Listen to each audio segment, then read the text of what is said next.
If I can do this in one take. Man, I really should have parked facing the sun, but at least the blown out windows will kind of hide my location. And if you're seeing me recording a video in my car, it means it's time for another episode of Romney's Reviews, the review series where I give you my thoughts on a recently released film, fresh from the theater. Now, I know I'm a couple of weeks behind when it comes to this particular review, but the week this film came out, I was in Las Vegas getting into sword fights, so I couldn't really talk about it. But I'm talking about it now, and that film is, of course, The Naked Gun, directed by Akiva Schaffer, the legacy sequel slash soft reboot to the two Naked Gun films, and by extension, the Police Squad television series from the 1980s. Yeah, 1980s. So I had to do math in my head a little bit because it came out in that weird time where it's like, is it the 80s? Is it the 90s? It's kind of sort of hard to tell. That chunk of time. Now, going into this film, as someone who watched the first two Naked Gun films, the first time I saw the original Naked Gun was on a TV airing, but me and my younger sibling especially were both huge fans of it. I was also a fan of Airplane and some of the other parodies that Leslie Nielsen had starred in. And so going into this, I had pretty measured expectations because I know some people will probably disagree when I say this, but the original Naked Gun films and Police Squad aren't exactly a sacred text that needs to be preserved. They are parody films that are very indicative of the times in which they were made.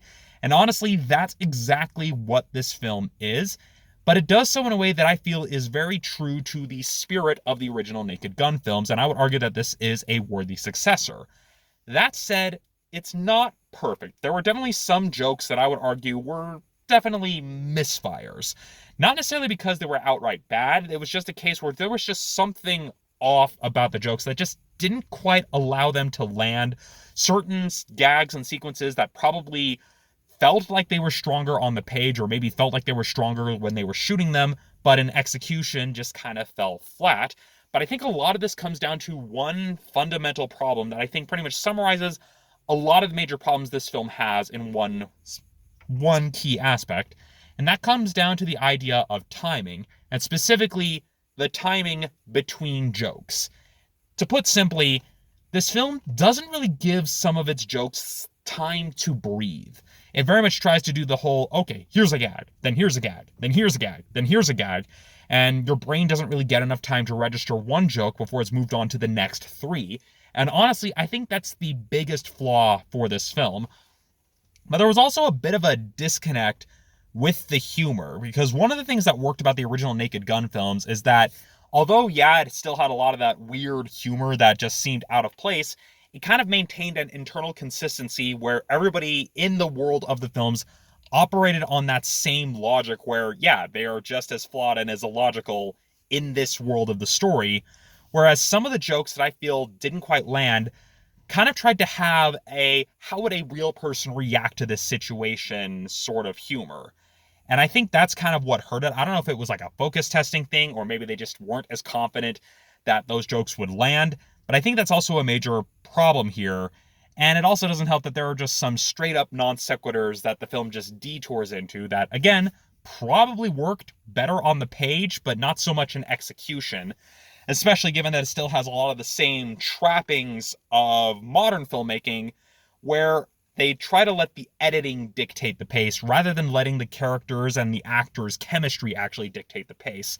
This is kind of the difference between modern comedies now versus comedies starring figures like Laurel and Hardy or Abbott and Costello, where you have kind of this nice pace that's an organic pace between two performers. Whereas here, although you do get some good banter between some of the actors, especially Liam Neeson and Pamela Anderson, a lot of it feels like it's being dictated by the pace of the editing rather than the pace of the performance. And it's kind of becoming a bit of a lost art, sadly.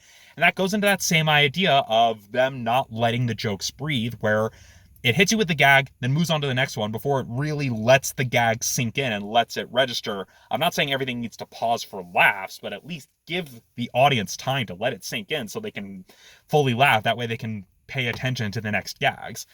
But aside from that, having seen this at a matinee, I was still relatively satisfied. It feels like a Naked Gun movie, for better and for worse. It just has some of the pitfalls of modern film comedies and modern filmmaking in general, where there's almost kind of a lack of faith in the viewing audience. So that's pretty much most I can say about that. So if you're wanting to see this film, see it at a matinee. Don't pay full price to see it. That's kind of my full verdict for The Naked Gun. It's a worthy successor, for better and for worse, and at least it handles the spirit of the source material a lot better than it would have if it was made a good 10 or so years ago. Because I think since we've gotten away from the irony poisoning of the early 2000s, we've started to actually make comedies with a little bit more sincerity. If they just gave the jokes a little bit more room to breathe, it probably would have been a little bit better. But for what I paid, which was a $7 movie ticket, I was relatively satisfied. This was much shorter than I anticipated, but yeah. I mean, if you saw Naked Gun, what did you think? Do you agree with me? Do you disagree with me? Let me know in the comments below, and I will see you next time for another episode of Romney's Reviews.